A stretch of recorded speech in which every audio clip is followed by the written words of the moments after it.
You know the one thing that I despise more than somebody who's doing nothing. Somebody who's doing nothing with opinions for people who are doing something, and that's the case when it comes to Faizon Love. Yo, Faizon Love is notorious for offering up opinions that nobody asks for. Yo, Faizon Love will say with a straight face that Dave Chappelle ain't funny the Monique situation, and she feels that she should get the same as him or whoever, whatever close to. She said yeah, and it's like it's not really about that. Netflix is just with him. They've always with Dave. They don't really with us, but they white people built Dave. He's never, for a fact he's never made laugh until he ain't funny now, huh? Come on, Chappelle show classic show was funny. Charlie Murphy's writing rest in peace was classic. Dave show there was a season before that was whack. Which one? The first one? No man, yes. Chappelle first 2 seasons was no the first season. No, the first season was whacked. The second season is when Charlie started writing, and that's when you saw the Rick James and all the other fly stuff, but other than that he wasn't fly. It wasn't funny. First season was funny. Faizon, think about it, trying to think what was on the first season exactly. No, exactly saying Dave Chappelle isn't funny or Dave Chappelle never made black folks laugh. It's just hatred. It's hating all right, but that was a while ago, and only reason why I brought that up was because Faizon Love offering up unsolicited opinions about people doing better than him. It's a routine for Faizon, right? It's something he does on a routine basis now. So this time around he's offering up an opinion for a comedian who at this moment is doing much better than Faizon. And now the opinion also came with some jabs at the comedian and also some jabs at Dave Chappelle. Now the comedian in question is Ryan Davis. You see, Ryan Davis has been on social media sort of doing a tour or discussing how Netflix snubbed him, how he wanted a special on Netflix, but Netflix essentially told him no, and the special was great, the material was great, they didn't care, they said no, and then came back to me and was like, will you do the Netflix as a joke festival in LA? You can't be serious. I'm dead serious. So I did the Netflix as a joke festival. They had some representation from Netflix there, saw it. They were like, oh my gosh, that was so great, that was so hilarious. And I was like, that's the jokes from the special. So not only did you say no, you didn't watch it. Yeah, you didn't even watch it. And how does it make you feel as a person, like knowing that or coming to that realization? That felt like a spit in the face. You know what I mean? Cause one, if you're not going to watch it, you can say, hey, we're not taking specials right now. We're not like shop look listening for anything, but you held it for months and made it seem like you watched it and it just wasn't your cup of tea. I think that's what bothered me the most. That's what bothered me the most. So what comes into the decision to say, all right, I'm going to go directly to the people. I'm going to forget Netflix. They obviously let a fuel behind you, right? And you went on social media, you got a filler. I think you had said it was like 8 million views, like 4 million on one platform, 3 on another, and then you go directly to the consumer, right? And so what is the goal besides that? Like, okay, we're going to put this special out, but what is the long-term goal? To be honest, I just want people to give it a chance. I don't do me how they did me. If you give it a chance, they'll start to talk about me the way that they supposed to talk about me. In this game, I'm only underrated because the shot happened, cause people haven't given it a shot. This story is one of the many examples why people like elves and maybe academics, we push for a gatekeeping free system, a system that's without gatekeepers. Because when it comes to places like Netflix, right, it's a platform. You have curators, you have program directors, you have people in charge of the comedy specials. When you have people in charge, you know who job is to decide who to allow in if you don't fit the mode of what they want, and you're not getting in, even if you're probably the funniest person left, right? Which is why platforms like YouTube and other independent platforms are really important, because you get a chance to go directly to consumer, right? In the case of him and Netflix, is the problem wasn't even the jokes, right? Cause they love the jokes when they heard it in person, but the problem was he didn't fit the mode of what they wanted, so they didn't even give him a shot. They didn't even listen to it. They just assumed they wouldn't like it, so he announced that he was doing what you know he probably should do, which is drop it independently. Thanks to you guys, over 8 million people saw my post about what happened with me and Netflix and me dropping stopping my special. Independently, that's 4.9 million on Instagram and almost 3.5 million on Facebook. I couldn't believe it. I have over 100,000 new followers collectively across the platforms. I couldn't believe the outpouring of just support, and I really didn't know what to say. People have been stopping me in the streets telling me how they're going to support and everything, and they hope everything turns out well for me. I'm not going to lie, guys. I just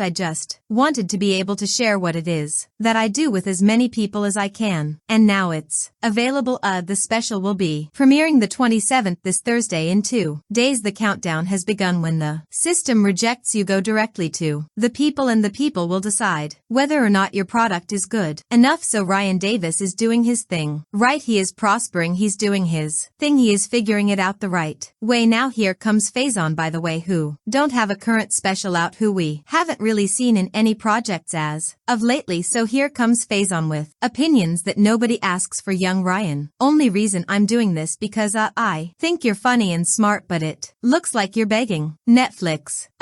Listen, keep doing what you're doing. If you build it, they will come, okay? And it's not just Netflix, it's not them, it's the world. The world is what you want. Your audience is building. Netflix wants your audience, so they'll exploit you. They'll exploit you in enough time. But yeah, no, brother, I think your culture has a misconception that just cause you do a special, it's special. It's not. A lot of these guys, they're not saying anything. Eddie Murphy, Bill Cosby, Richard Pryor. Oh my God, George Carlin, they had quotable, and they didn't have very many. Richard Pryor had 3, and he created the whole special thing. Bill Cosby had 2, maybe. Eddie Murphy 2.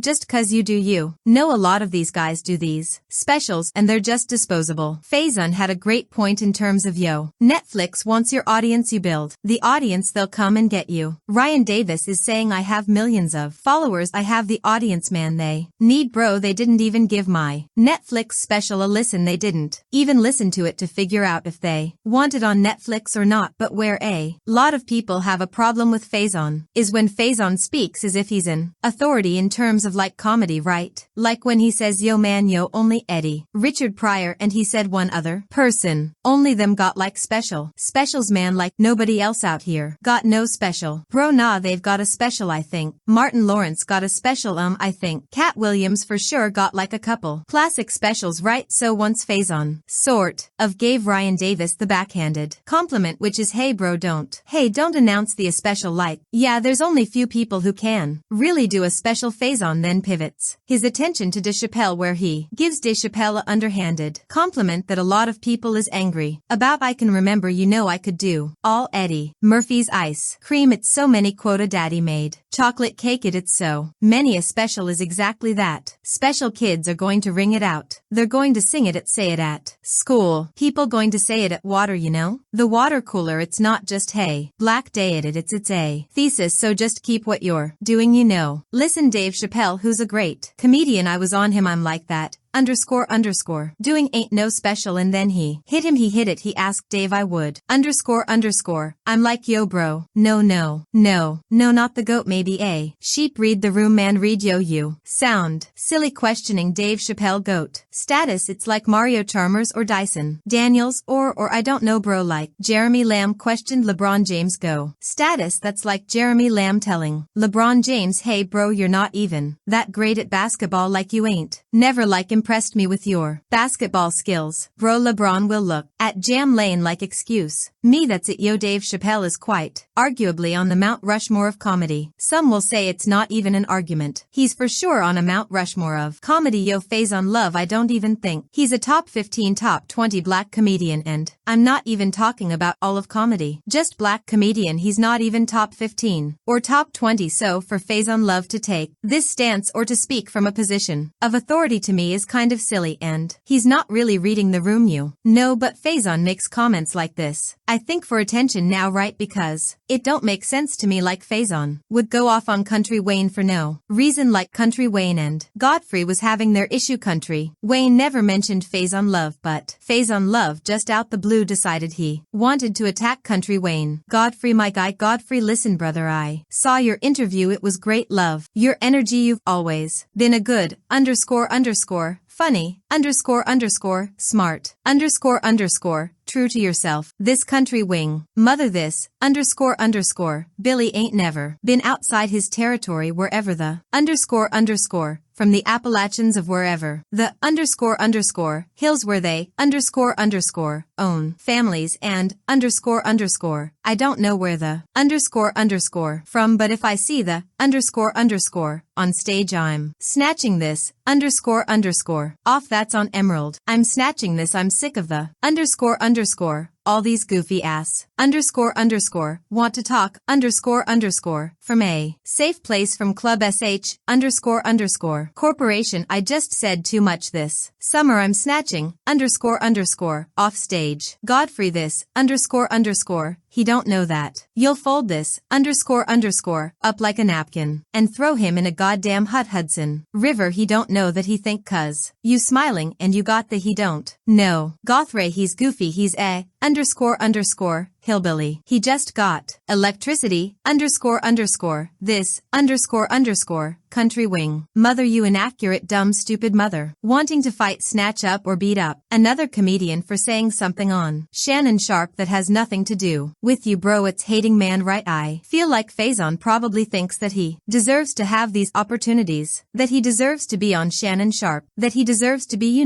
have a Netflix special. He feels like he deserves these opportunities that other people are getting, so there's some level of like hostility there because for him to go off on Country Wayne like this when Country Wayne did nothing to him, it's kind of crazy bro. Alright y'all, let me know in the comment section what do you guys think about this. Alright, do you guys feel like Faizon Love has a good point? Do you guys feel like he's a hater? Let me know, and if you're still watching, click on this video right here to find out why the feds might be investigating Loose Cannon for another charge.